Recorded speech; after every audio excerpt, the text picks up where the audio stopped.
Doctor साहब, ये जो नए नए केसेस आपके सामने आ रहे हैं, इसमें कितने परसेंट ये भारतीय किस्म का जो वायरस है, डेल्टा वायरस का जिसको नाम दिया गया है, उसकी किस्म पाई जाती है, जो पॉजिटिव रेशियो आ रही है?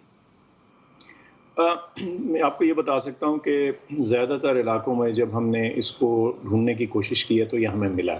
इसका मतलब ये है कि जो मौजूदा लहर है, इसमें डेल्टा वेरिएंट या जो इंडियन भारतीय वेरिएंट है ये डेफ़िनिटली कार फरमा है।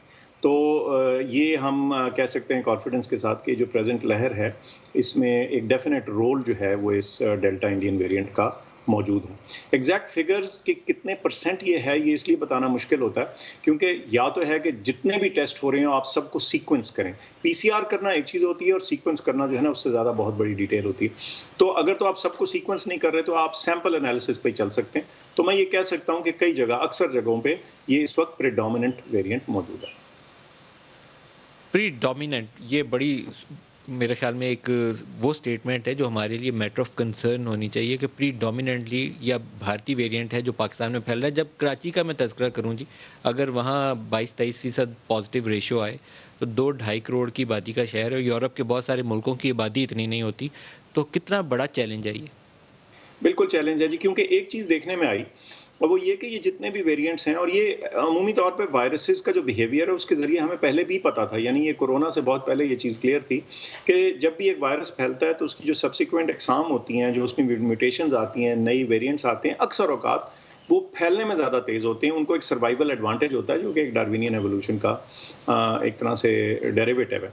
अब जो यूके वेरिएंट था वो नॉर्मल पिछले वेरिएंट से ज़रा ज़्यादा तेज़ी से फैलता था। ये वो जो मौजूदा वाला है ये पिछले वाले से ज़रा तेज़ी से फैलता है। तो इसके फैलाव में गुज़िश्ता जो वायरस होता है उसकी निस्बत थोड़ी-सी एडवांटेज होता है और तभी ये बाकी वायरस को, बाकी अक़साम को क्राउड आउट कर देता है, यानी ये प्रेडोमिनेंट किस्म बन जाता है इवेंचुअली। अब 90 से ज़्यादा मुल्कों में ये है। तो ये बिल्कुल चैलेंज है, लेकिन इस चैलेंज के कुछ हल भी हैं और जौन-सा मर्ज़ी वेरिएंट हो, जिस मर्ज़ी किस्म का वेरिएंट हो, आखिरकार एक बात तो अभी भी हमारे हाथ में है, वो ये कि ये फैलता बहरहाल रेस्पिरेटरी इलनेस यानी ये साँस और खाँसी के ज़रिए। तो इस सूरत-ए-हाल में मास्क जो है हमारे लिए इस वक़्त, इस मौजूदा सिचुएशन के अंदर, जब तक हमारी वैक्सीनेशन बहुत ऊपर नहीं चली जाती, मास्क हमारे लिए बहुत अहम टूल बरकरार है। बिल्कुल सही। जो वैक्सीन्स हम लगा रहे हैं डॉक्टर साहब, कुछ आपने अगर इसके एक तो आपने दादोशुमार दिए थे कि इस दफ़ा हॉस्पिटलाइज़ेशन कम है। उस वो लोगों को उस तरीके से बुरे तरीके से बीमार नहीं करता जितना पहले कर रहा था जिन लोगों ने वैक्सीन लगवा ली। लेकिन क्या ऐसी वैक्सीन्स का भी कोई एनालिसिस आपके पास है कि कौन-सी वैक्सीन्स इंडियन वेरिएंट के ऊपर ज़्यादा मौसर तरीके से काम करती हैं? क्योंकि पाकिस्तान में आप पाकवैक लगा रहे हैं, आप कैनसाइनो लगा रहे हैं, साइनोफॉर्म लगा रहे हैं, तो आर दे इक्वली इफेक्टिव?